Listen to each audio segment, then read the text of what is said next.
Thank you very much, my listener. This is Kasisi Kiriakoa, and I'm here at Pwani University with my good friend, Reverend Dr. Dorcas Chebet. She has invited one of our friends and a colleague in ministry, a bishop with the Anglican Church, and he's going to tell us who he is. And I'm hoping, and we're looking forward to a great interview together. So sit back, relax, and just listen and watch and engage with the community. Thank you. And our topic today, by the way, is gender-based violence in Kenya. Thank you. Thank you very much, Reverend Dr. Dorcas Chebet and Bishop Reuben Katite. And I'm so grateful even for the invitation and even to have this space at Pwani University in Kilifi to interview with you. Could you kindly begin by introducing yourself very briefly by telling us who you are and what you do for a living? My name is Reuben Katite, born again, by the grace of God, the Bishop of the Anglican Church of Kenya, Diocese of Malindi, within the coast. I thank God for this moment that has given us, so that we may share on a very thorny issue that affects all of us. So we look forward to a great interaction. Thank you very much, Bishop Katite, for honoring to be with us here. My name is Reverend Dr. Dorcas Chebet Juma, an ordained minister in the Reformed Church of East Africa and a senior lecturer in Pwani University, Department of Philosophy and Religious Studies. Dr. Kiriakou, thank you for the opportunity. Thank you. Actually, gender-based violence is any type of violence that is done by anybody to the other partner based on gender. And Kenya, in particular, is a patriarchal society where men have the power to dominate over women. Culture, in particular, empowers men over women and mostly socializes women to believe that they are the property of men. And so that is making it very easy for gender-based violence to be prevalent, even in university settings like Pwani University. You hear a student has killed a female student, maybe. There is a famous term nowadays called Kukula Fair, that maybe a young man sent a transport to a young lady to come so that they can have intimate moments together, and she refused to come. And maybe the young man had that maybe she had an affair with another. So you just hear that she has been killed. So it's very prevalent here in Kenya, and it has entered even universities. Well, I think Dr. Lee has said it all, but it's true that gender-based violence is very common. It's something that is eating up our communities. These days, we find people walking around, especially men. No doctor, being a feminist, has spoken on the side of the female more specifically. But even men these days suffer silently because of gender-based violence. They find men walking around with very sad faces because of the things they are undergoing in the background in terms of gender-based violence. So it's true, this is something that is really eating up our society today. What forms of gender-based violence, Bishop, if you don't mind, are most prevalent in our country, Kenya? The most common gender-based violence that we may find in Kenya is, for instance, wife or husband battering, whereby you find couples fighting physically. Sometimes they fight in silence. But when you look at these people, you may want to know, or rather you may find that things are not okay. Amongst the youth, you may also find parents today, because of poverty, they expose their children to some sort of gender-based violence because they tend to force their children, especially young girls, to go to men, not specifically to be married, but at least to earn a living. So you find a young lady engaging herself in early sexual actions, not because she wants to do that, but because she has been forced into it. So that's another form of gender-based violence. Another form you may find in terms of gender-based violence is where a couple have some misunderstandings of some sort. And this may even lead to people killing each other. We have heard of late parents killing their children, or rather even cutting off their children's members, either hands or legs, exposing the children to very difficult lives. So society today, we may say, is really decaying because of the gender-based violence that we face on a day-to-day basis. Thank you very much, Reverend Dr. Chebet. Actually, it is very prevalent, especially at the domestic sphere, to find husband battering the wife, and sometimes the way Bishop has said, in some extreme cases, there are wives who are also beating their husbands. And very recently, all over the media, there has been a lot of breaking news about men who have killed the children and killed the wife and also committed suicide. So domestic violence is very prevalent, intimate partner violence is very prevalent, sexual violence is very prevalent, and as he has said, very young children are being exposed to sex at an early stage. Here in Kilifi in particular, Kilifi has been on the hotspot for being an area where commercial sex and child sex trafficking is very high. And it is because of poverty. And so children are exposed to early marriages that are not working. And that's why we'll find here in Kilifi, very young mothers. There was a time I was in the hospital when my husband was sick. And you find a child is crying, and the mother, who is also a child mother, is crying because she does not know what to do with the child. The child is supposed to be injected, but she's very emotional, and so the child is crying, and the child mother is also crying because they have been exposed to early sex when they don't know what motherhood is. Where is Kilifi? Could you tell us a little bit about that? Kilifi is in the coastal area. Many people know Mombasa. But to make it easier for those who know Mombasa, if you are driving, it's about 2 hours. So Kilifi is...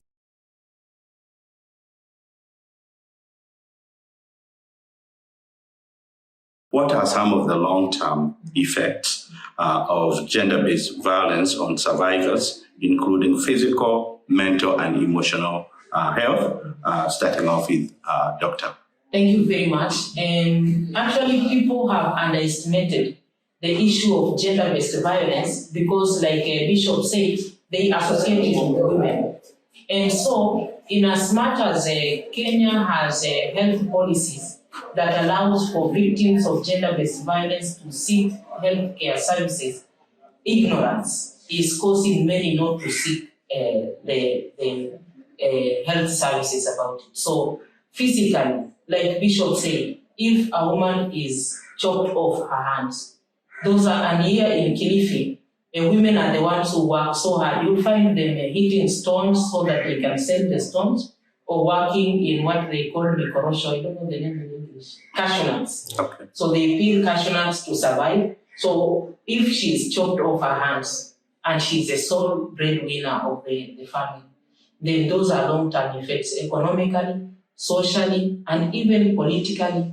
It affects the country. And that is why it continues to make the circle of poverty to continue and continue. Because when you physically dismember somebody, they will not be able to work. Psychological torture. Young girls who are exposed to rape, for example, or children who are sodomized, they will never believe in the existence of love. They will hate themselves, and most of them will suffer from low self-esteem. That's why you find a very beautiful young girl, but she hates herself, she despises herself, and some people may not understand why she's doing that. If you interrogate further, you realize that maybe she had been exposed or he had been exposed to sexual violence at an early stage. All right. And for bishop, a bishop C is quite wide, and you interact with all manner of people, families, and communities. I'm sure you have a lot to say about that.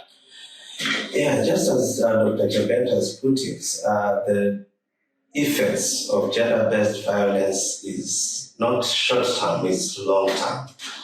For instance, recently there's been a clip that has been going around of a young lady who ran away from home because of the family wanted to expose her to FGM, as female genital mutilation, only to come back because schools are resuming, and her elder brother grabs her, welcomes some friends.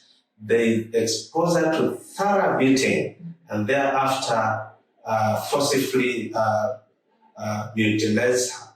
Now, when you look at that clip, it's so sad. The pain that this girl was exposed to is something that will have long-lasting effects in her life, in her entire life, let's say. And then the pain of being mutilated again is something that she will live for in her entire life.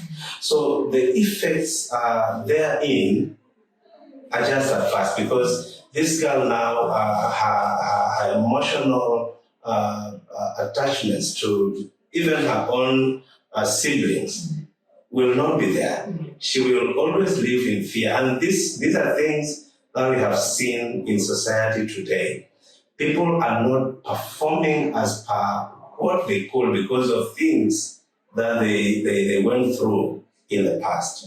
So I think gender-based violence is something that should be looked into at a very closer range, so that we may reduce, or rather even eradicate, the long-term effects that come with it. I think that those two factors are very big contributors to gender-based violence. Because in my own thinking, I don't believe someone who is learned would love to expose his or her sibling, her children, or even a spouse to gender-based violence. Because this is something that looks very primitive, and it should be done by people who have not yet gotten enough education, or people who live in poverty for that matter. Because again, poverty makes parents to push their children into doing things which are not yet ready for. So I really think these two factors are great contributors to GBV. Actually, poverty and ignorance, lack of education contributes a lot.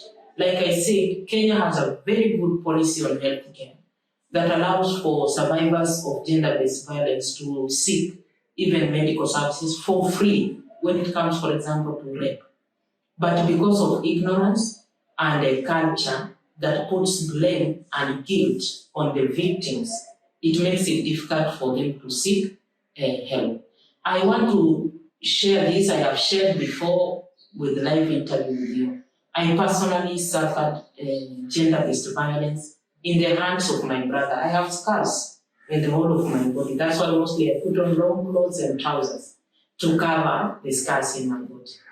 And given the poverty setting that you are in, you are 9 of us, and my mother is polygamous, third or fourth wife. We always joke about it and say it is our father. You mean your father, not yes, your mother? My mother was polygamous. Your father? Yes. Your father or your mother? You said your mother was polygamous. My father. Oh, my mother was a third or fourth wife. Okay.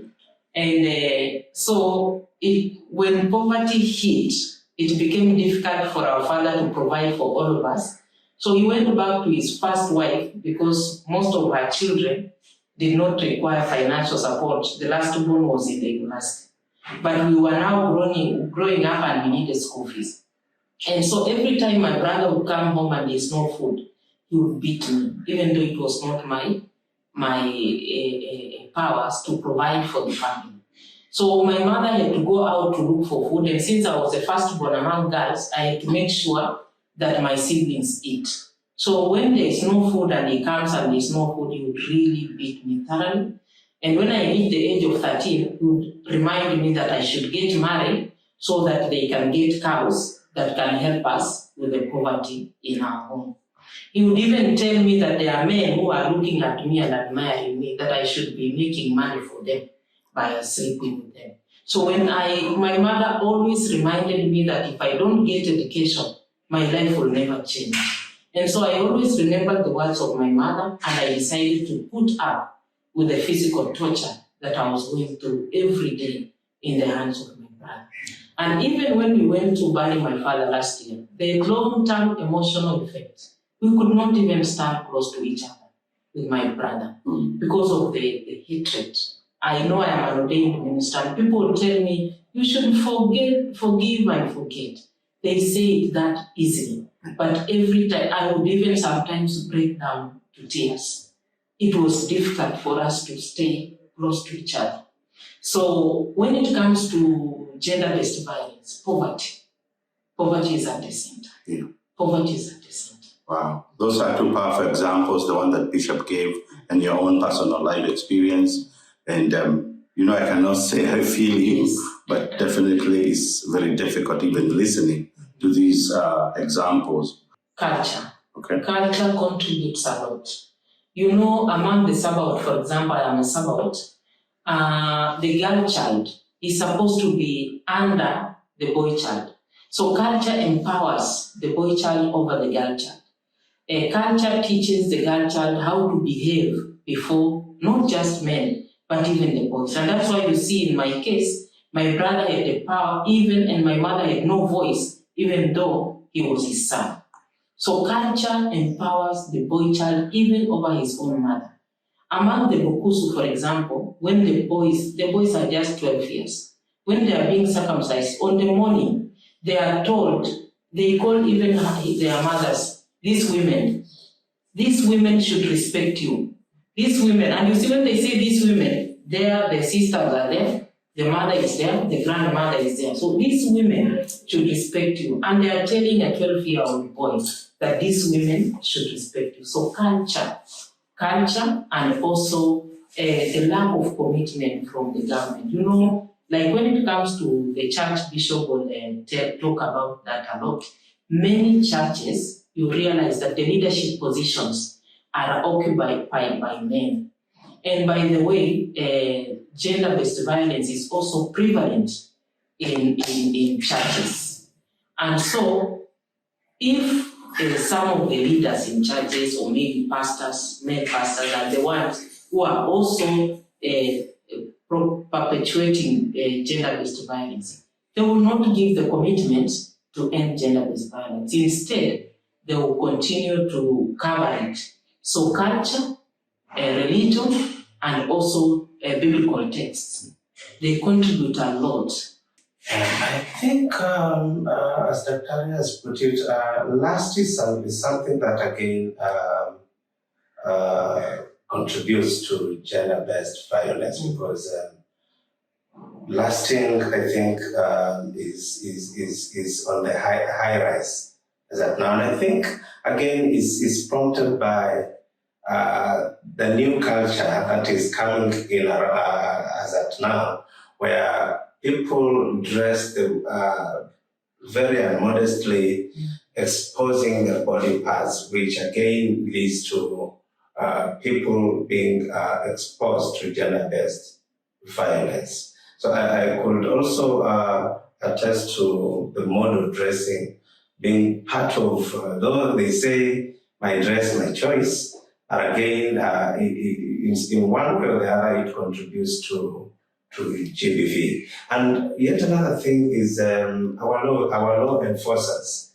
You find someone has been exposed to gender-based violence. The only place to run to is to our law enforcers, our policemen and women. But when they get there, the kind of response they receive shuns them away. So the place where they will be able to receive assistance, they cannot run to. So they remain agonizing silently, because now there is no one to help. So you may find someone being exposed to GBV over and over again because they have nowhere to run to. So they have to accept it as a way of life, which should not be. They believe that women are sexual objects, for example, and they believe that they are the ones who are supposed to provide income from the perspective of dowry payment. So they believe that women are objects of men. It's really contributing. And that is why, and also they believe that it is women who bring it to themselves. It's also contributing. So it's very important for such cultures to be addressed.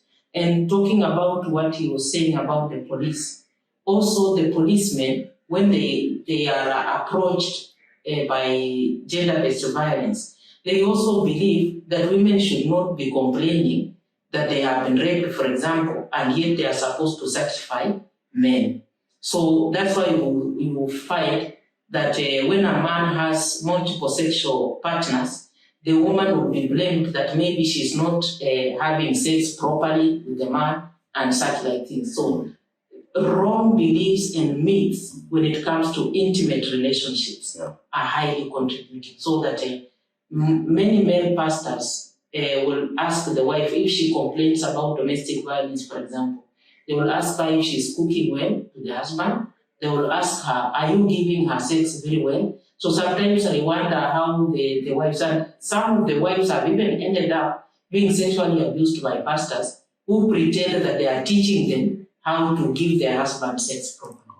It's very sad. Well, as Dr. Chebet has put it, it's true that men today, there are things that prompt men to maybe expose women to gender-based violence. For instance, arrogance. When a woman becomes arrogant, sometimes the man in the man is prompted to either beat or do some acts of violence simply because he feels that he has either been disobeyed or something is not right.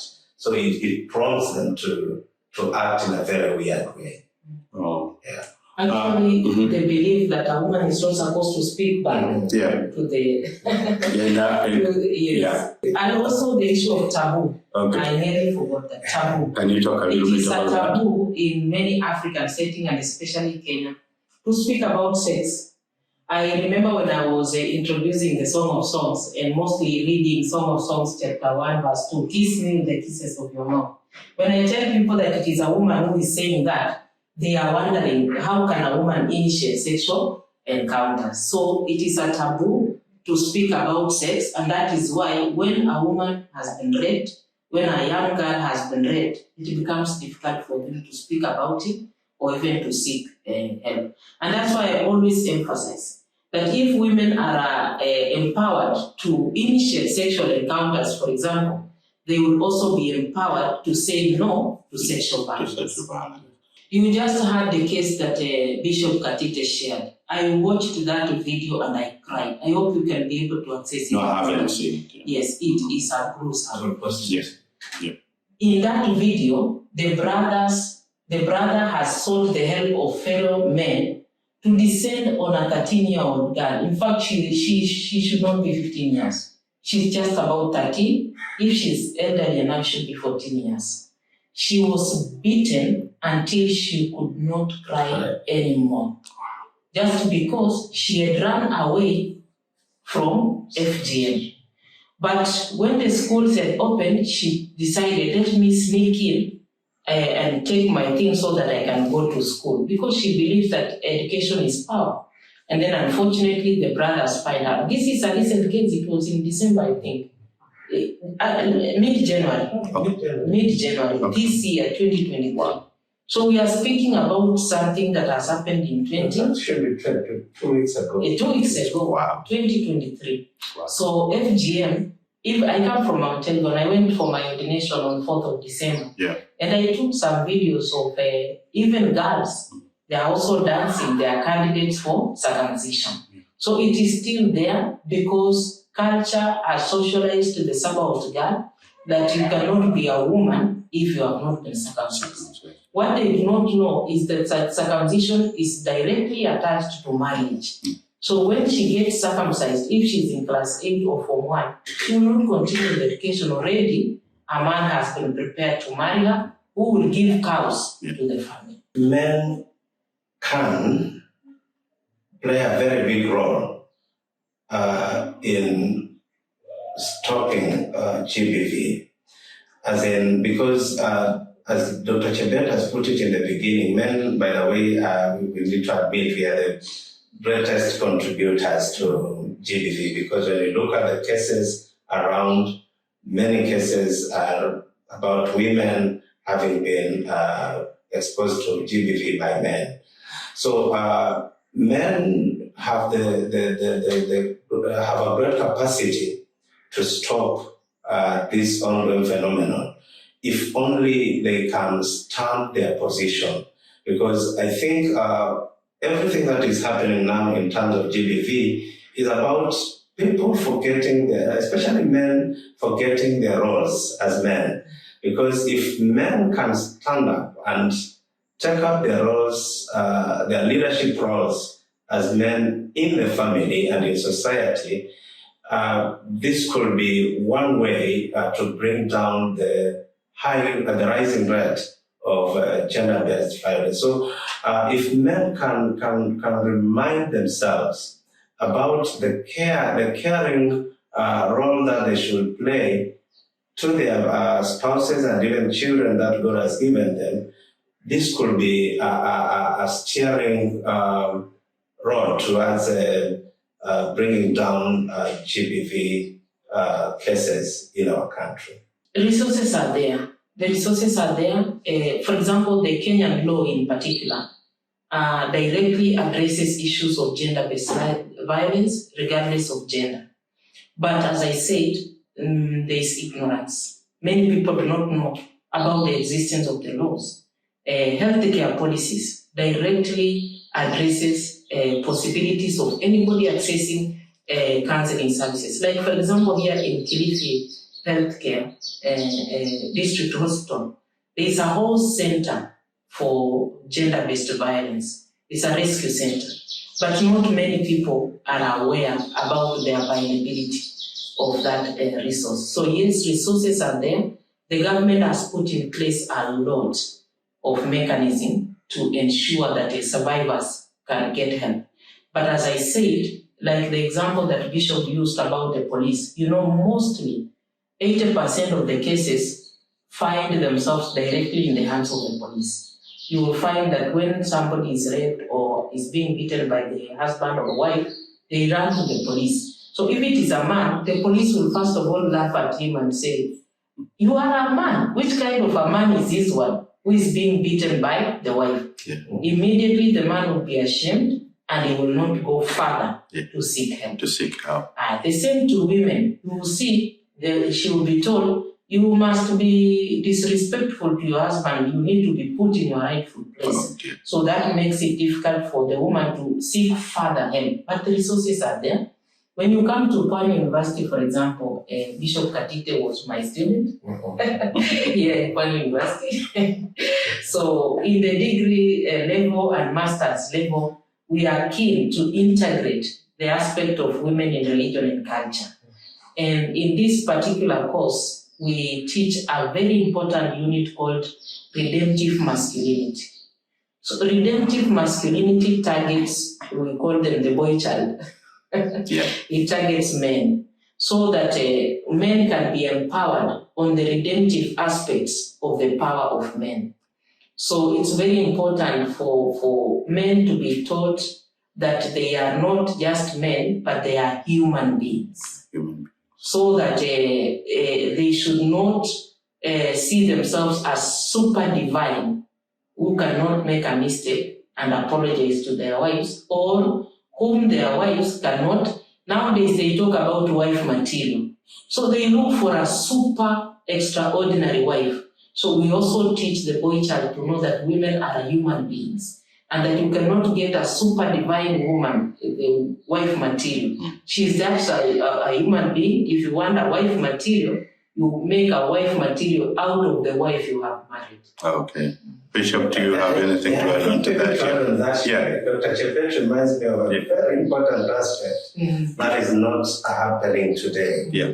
You know, in the olden days when we were growing up, we had time with our grandparents who would sit us down, teach us morals. This is something that is lacking today.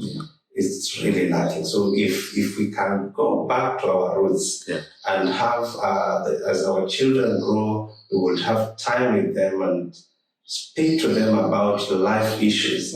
This again could be a very good resource to avert gender-based violence. Because again, you see in our today's world, everyone is in his or her own world. Yes. You walk into a family, everybody is either on the phone, or on the laptop, on the TV, on the newspaper. So there is no time for family, and therefore that disintegration. Yeah. So I think we need to do something and go back to our roots. I observed something very interesting yesterday, Sunday morning. I attended church in one of the congregations here in Mtwapa, and I met somebody who was an old-time friend, so I asked if we could step out. When we stepped out, at the corner, there was a mother who was literally, she had a small, like a branch that she was using on her daughter. And the daughter was crying very hard. And it's a way, she had come to church with her girl, but I don't know what had upset the mother, but the mother was whipping this girl to keep her, to make her keep quiet. And then I asked, why would she do that? And the guy said, they need to, sometimes you need to take that thing, kiboko, and I'm like, okay, the man is supporting what the mother is doing over there, and it is inside the church compound. Yeah. Any reflection on that? Actually, for me, that is wrong. It is right to cane the child, but that is public embarrassment. It will have long-term effects. I don't know if it was a boy child. It was a girl. It was a girl. So if it were, and the man applauded because it was the mother putting the girl in a rightful place in public. But if it was a boy, maybe the man would have protested. So yes, it is good to cane the child. We used to be caned by our parents, but there is a way. My mother used to do it when we are alone together, that doesn't cause you public embarrassment. So the discipline aspect is important, but where, how, why? I usually use the cat theology. And for those who keep cats as pets, I used to keep it. And recently my son tried to keep it, and she decided to put it in a sack and go and throw it very far away because it peed on his bed. You see, the cat, if it has peed on the bed, if you want it disciplined, you must create an alternative place for the cat. But first of all, you will take the cat with the mouth to where it has peed and whip it. And then bring the cat back to where the alternative place you want it to be doing that, in a basin or somewhere. It will get used. And you do it 3 times, it will get used to that place. So if you just whip it outside where it has peed, you are wasting your time because it does not know what is happening.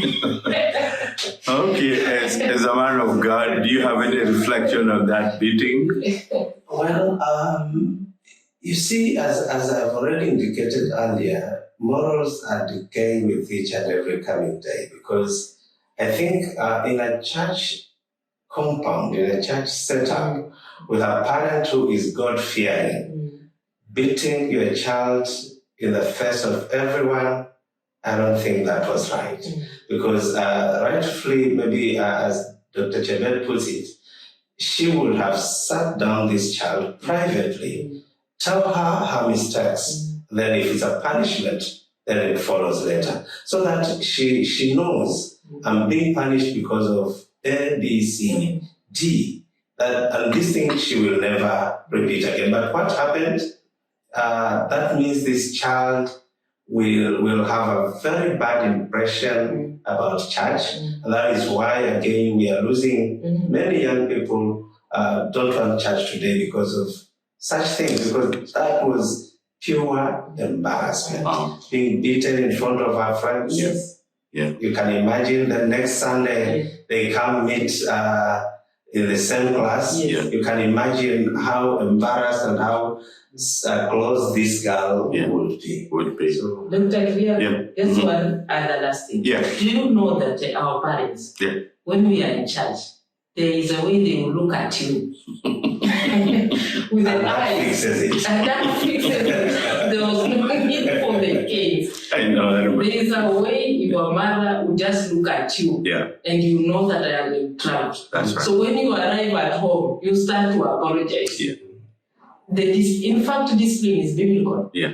The Bible teaches in Proverbs that you deny the child a cane and they go wayward. Yeah. But where are you caning the child? Yeah. So the family, the way Bishop said, the family has lost it. So if we tame ourselves within the family, we will be fit to go in the public. Yeah. Well, thank you so much. I want to combine a few pointers here. The role of the law in Kenya and policies that are in place and the media. Are they effective? How do they do it? And could they do more? Well, the role of the law in Kenya generally is very good. The policies are good, but the law enforcers are the ones who make this law not to be effective.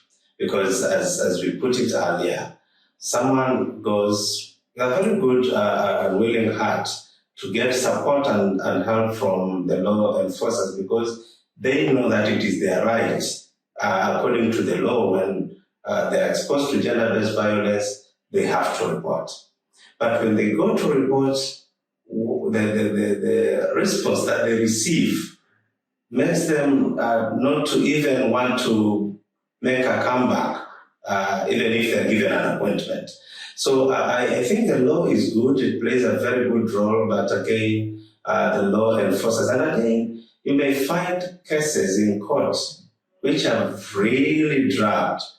A defilement case taking over 10 years until this person who was defiled, maybe she or he becomes a very grown-up, they forget about these things. So again, people do not get the justice that they are supposed to get because of the law implementers.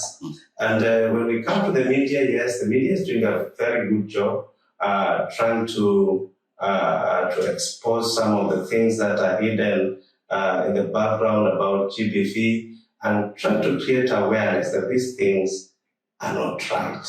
Yeah. So we commend the media for that. Okay. Yeah. Actually, just building on what Bishop has said, corruption. And that goes again also to the issue of poverty. So it depends with who is the victim and who has inflicted the violence on the other. So you find in most cases, if the person who has raped knows somebody or has the power, the economic power and so on, that case will drag on and on and on and on. And Kenya, corruption is very prevalent.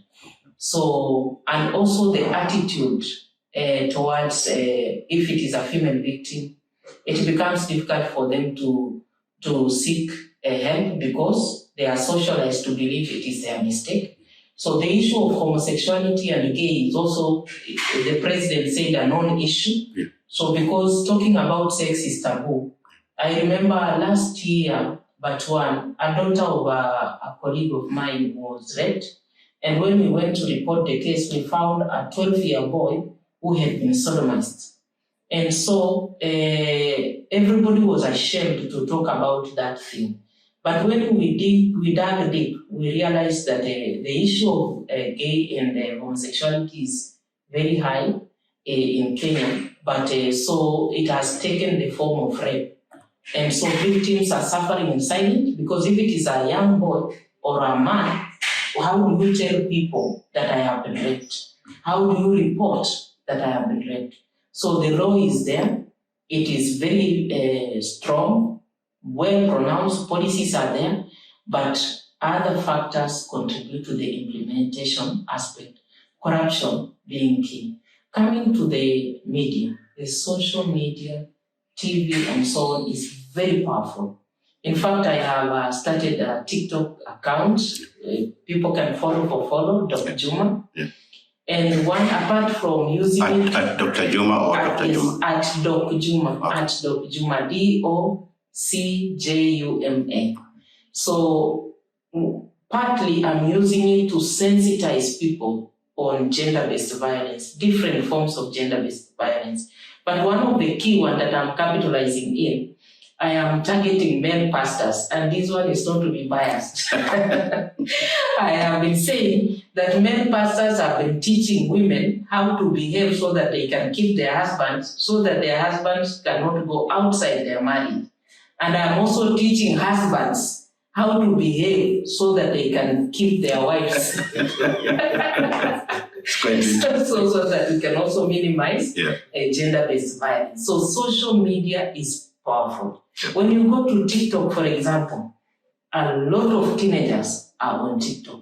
So if we use the social media to create awareness, the first place we learn of incidences of gender-based violence nowadays is on social media. Yeah. So it's very powerful, it's very effective, it's very strong. And that's why personally, I think I'm so humbled that it was possible for Bishop Katite at his level to honor our session. Yes. And also we are privileged to be featured on this TV series. Thank you. So having experienced COVID-19 season, lockdown for almost 2 years and the aftermath, in your opinion, did that have any effect on gender-based violence on women and on men? And if so, could you give examples in how communities have responded in that regard? Thank you very much, Reverend Dr. Kiriakou. I have written an article that will be published by a class. Okay.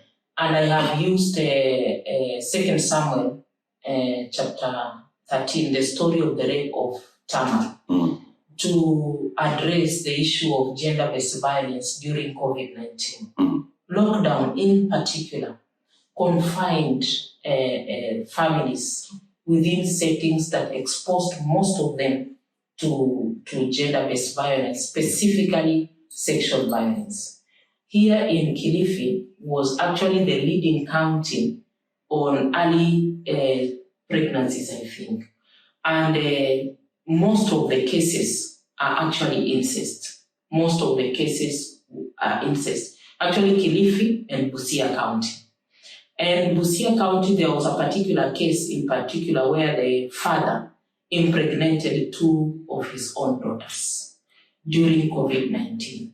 So it is a very, as you said, the effect, the impact of gender-based violence on women and girls and during COVID-19 and young boys who are sodomized is something that will last.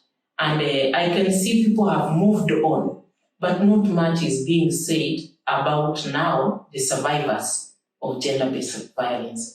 I don't know what the church can do about it. Maybe with the presence of Bishop today, maybe we can pray about it and ask God to help us on how we can do follow-ups on this, because statistics were done and that was it. Media exposed it and that was it. Well, COVID-19 had diverse effects in terms of gender-based violence, because it was during this time, as Dr. Chebet puts it, that many families were confined together, movements were restricted, and that means the economic status of families went down. So people had to look for any means of survival, and that means little girls were and even wives, for that matter, were forced to go out of their way to engage in illicit actions so that they may bring food to the family. So you find the man is at home forces the wife to go and look for jobs. Whatever job they will get, will never mind, as long as there is food on the table. And this is so sad. There is a little girl whom we found out here in Kilifi one day, walking in the wee hours of the night, and asking her, trying to find out why she was walking at such hours. She had been chased away from home to go and look for food to bring to the family. That was so sad. So yes, the effects of COVID-19 in terms of gender-based violence are evident even today, because the children who were born during that time was not the will of these people to get these children. There are many abortions, by the way, that happened during that period, because as people went out of their way to look for something to put on the table, in the process some got pregnant, and because they were not ready to keep their pregnancies, they ended up aborting. We lost a lot of lives because of abortions, and the effects are just enormous. What role has the Bible played, knowing that Kenyan communities are quite religious, in addressing gender-based violence, promoting possibly,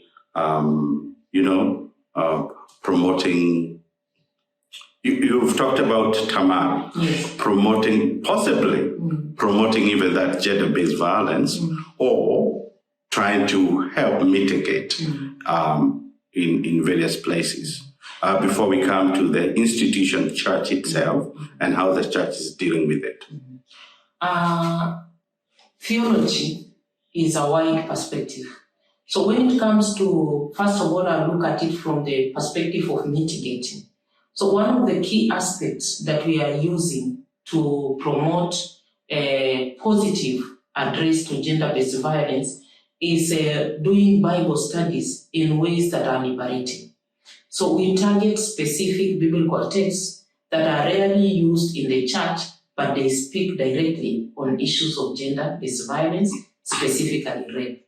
So when you read the book of 2 Samuel chapter 13, the story of Tamar, we capitalize on the voice of Tamar. In as much as she was eventually raped, but she protested, her voice. And so we emphasize on the voice of the victims of rape, so that after rape, so what? Don't keep quiet. Speak about it. When you read the Song of Songs chapter 5 also, there is a possibility that the woman had been raped, and she said her story in the streets, that I was looking for my lover, the watchmen found me at night, they beat me, and they took away my veil. So many people believe that the taking away of the veil means rape. So we emphasize on the voice, so that victims of rape do not keep quiet. When it comes to promoting, there is a theology that I'm very passionate about it, we have shared together. Vumilia Theology. In most cases, Bishop Katite, if I tell him that my husband is beating me, he will tell me to vumilia, to persevere. And he would remind me that, Jesus Christ persevered to the point of death. And by the way, I have written an article on that about my father-in-law who watched the Passion narrative in 1989. The movie? The movie. Okay. And the way they were beating Jesus, he could not stand it. He exclaimed and said, I will never, and he never stepped in church again until he died. He said, this man they are beating like this, and you are telling people that he will come back. You will wait for him and he will never come back. How can he come back with this kind of beating? So I looked at how my father-in-law could not stand that beating. And it is the same beating that the churches, Bishop Katite will tell me to vumilia like Jesus Christ.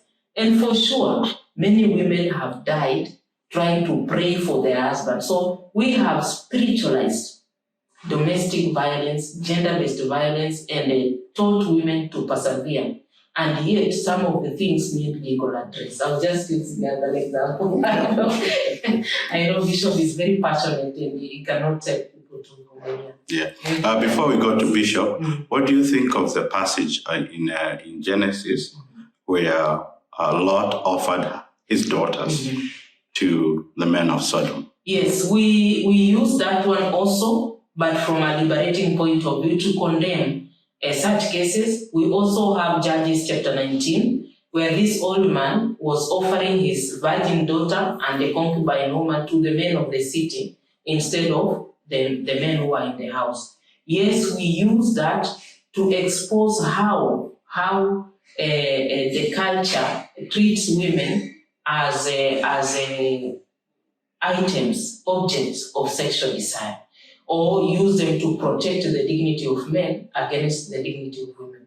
So we read such stories in ways that condemn the exposure of women and the treatment of women as objects of sexual desire.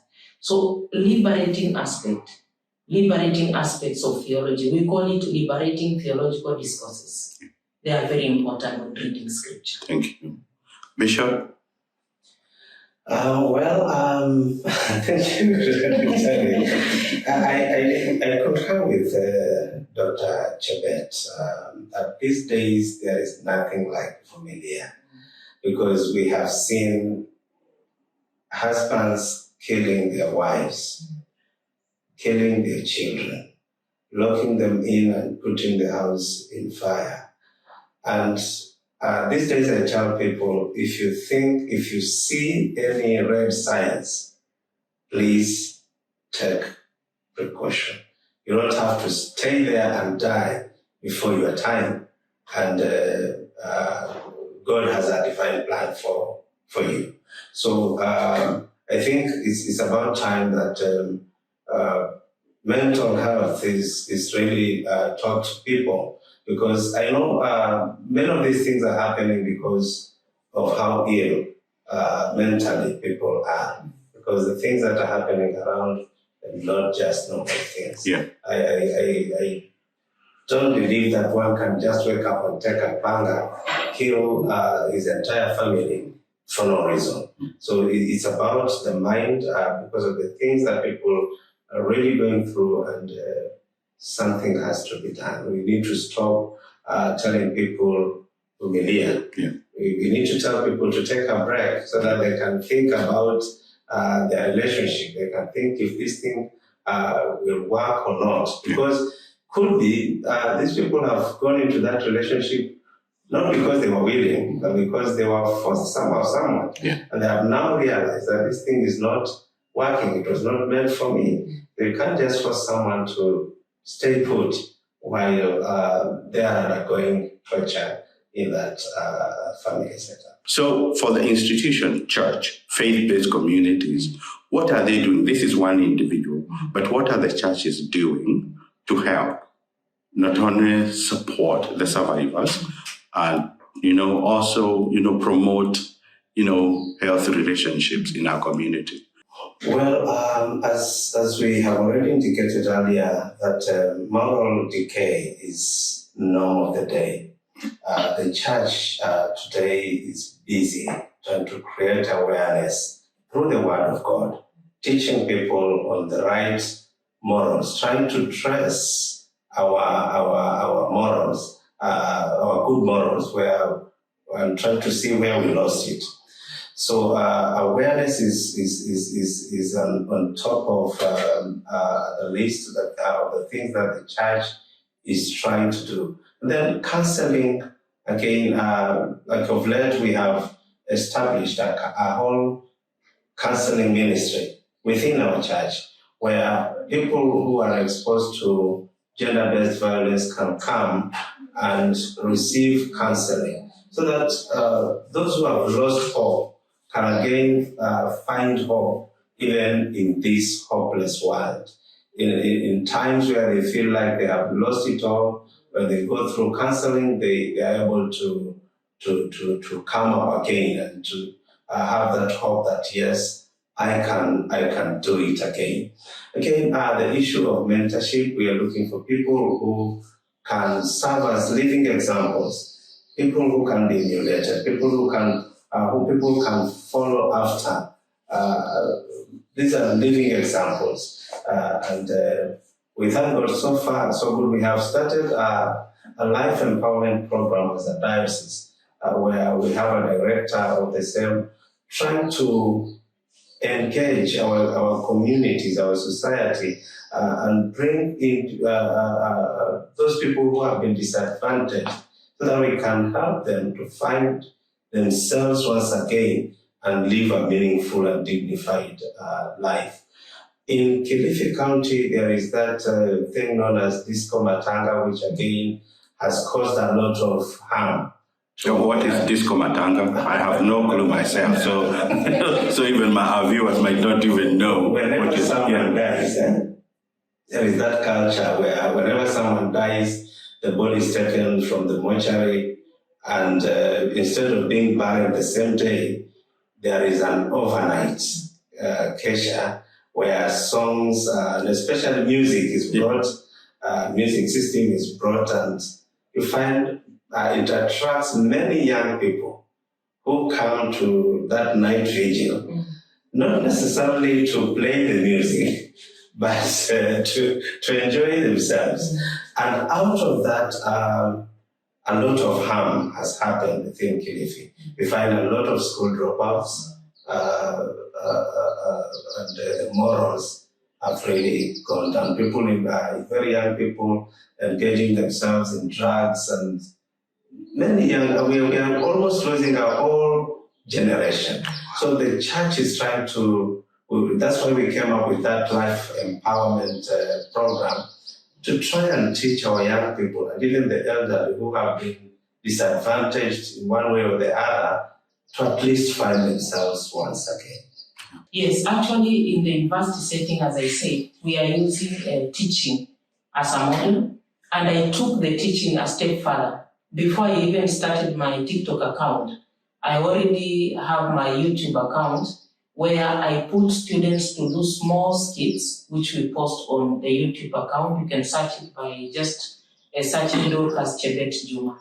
So we take it a step further, where besides a scripture, the Quran and the Bible, we have both Muslim and Christian students. They do small skits and we post it on the YouTube. So from the classroom to the society. So we teach them. And then there was a certain organization from Uganda, a new man, new wife, a new man, a new woman. We create workshops where they come and teach them how to become a new man and a new woman, the younger generation now. So creating awareness. But I admire this Anglican Rescue Center because there are cases that are beyond just creating awareness and teaching. There are cases that are extreme that literally require a rescue.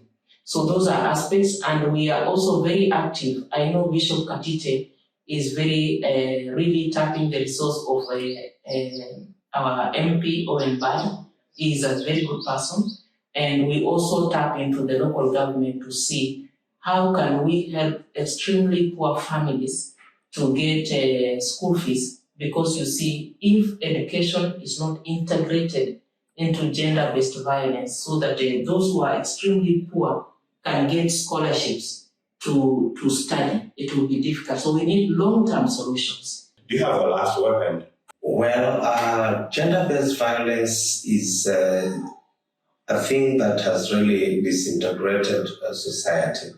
And it is my prayer that we shall be able to do anything and everything possible to bring this to an end. So I want to call upon anyone, any organization, whether faith-based or non-governmental organization, to team up with us as a church, as we fight gender-based violence within Kilifi County and the entire country as a whole. Thank you. Thank you, Bishop. Thank you very much, Reverend Dr. Kiriakou. Gender-based violence is a reality. And it is not a distant issue. It is something that is in us. And for us to fight it, I always say everybody should point a finger to themselves and say, the fight against gender-based violence starts with me. So my parting shot will be in the form of a question. My viewer, what are you doing to address gender-based violence? Thank you. Personally, being in the university institution, it has been the desire of my heart. I have talked about it for a very long time, that the issue of gender desk is long overdue. Because even here in the university, we have cases of university students who have children because they were raped by some border guys whom they don't know. And so they will go with their children whom they don't know their fathers. So if you can partner with us in whatever ways, so that we can enable the gender desk to be active, it will be very good. And I'll also ask that we can use the TV series to constantly speak about gender-based violence. If we can even integrate our students. And lastly, workshops, like the one I said about new man, new woman. That will go a long way in transforming the issue of gender-based violence. Yeah, I think she said it all. Dr. Chebet has said it all. Awareness is something that is very key. If you can have some means or ways to help us in creating awareness or in any means possible, this would help us to bring down the rising rate of gender-based violence. And hopefully one of the ways we can create awareness is beginning by showcasing, Yes. Creating the relationships, Yes. so that even when we are promoting and we are speaking to people, they are connecting. So thank you so much. God bless you, and hopefully to talk to you sooner than I even would want. Asante Thank you. sana. Thank you very much. Bye-bye. All right.